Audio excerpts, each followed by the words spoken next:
Before discussing the honeymoon in great detail, it's essential to develop an understanding of our relationship. It's amazing how perspectives change after 50 birthdays.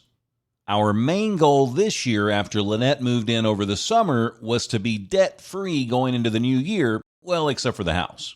We had a plan because we're planners.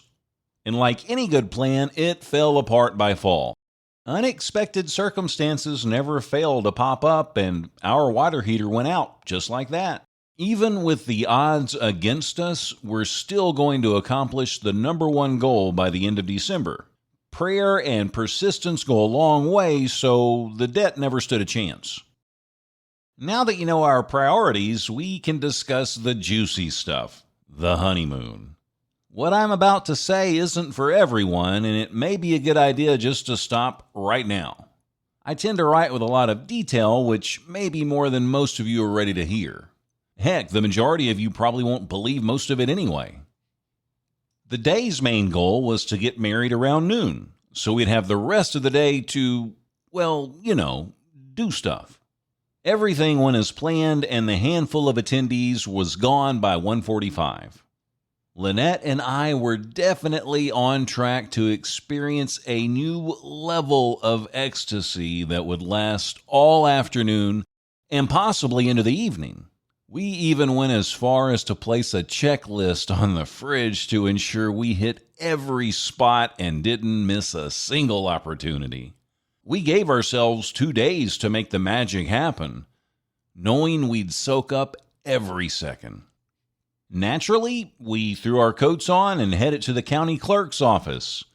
We both had fanny packs full of snacks and HBO Max on the phone, prepared for a long wait. Getting this stop off of our list would give us a head start tomorrow because we'd attempt to knock out 2 more government offices in one swoop. That's a total of 3 government offices in 2 days. Unheard of, right? We strolled in, still high off of newlywed bliss, took a number, and took a seat. We sat for a minute giggling like 2 schoolgirls because even a long wait at the county clerk's wouldn't spoil our day. Then they called our number. Wait, what? We weren't even sitting long enough to gaze into one another's eyeballs. And the lady at window 13 was charming. I know none of this makes sense, but it happened, I swear. We were in and out in 10 minutes and a day ahead of schedule, so we decided to press our luck and go to the next painful location, the Social Security office. We knew this would be a long wait, and we didn't mind because we were ready for it anyway. And with it barely being a few minutes after 2 o'clock, we felt optimistic that we could get it done and only have one stop tomorrow at the dreaded DMV. We moseyed in, took a seat, and bam! Our number echoed over the speaker, and we sat at the agent's cubicle longer than we hung out in the lobby. We were back on the road by 2:40.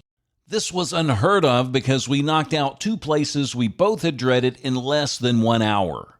You won't believe it, but the lady who helped us was super nice. Yeah, I know. I swear this isn't fiction. I'm telling the truth. We wondered if this was God's plan and not ours. That's the only explanation we have. Since we were already a day ahead of schedule, we decided to go ahead and take a trip to the DMV.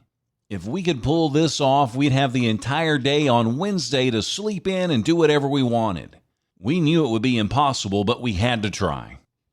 We punched in the information at the kiosk, and before we could even have a seat, Lynette got a text saying our number was next. Okay, this had to be a glitch. No way would we get out of here that quick without at least a bribe. As soon as we sat down, we stood up and headed to the lady at window 3. And guess what? She was delightful. Just like that, we were out the door by 3:05. We swung by the bank, Farm Bureau, and the dry cleaners and returned home before dark. Now you know the story of how we knocked out 3 government offices in less than an hour and 30 minutes.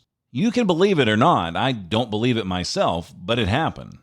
The experience gave us the best honeymoon we could have wished for in our lifetime. Things may have gotten better, but that's none of your business.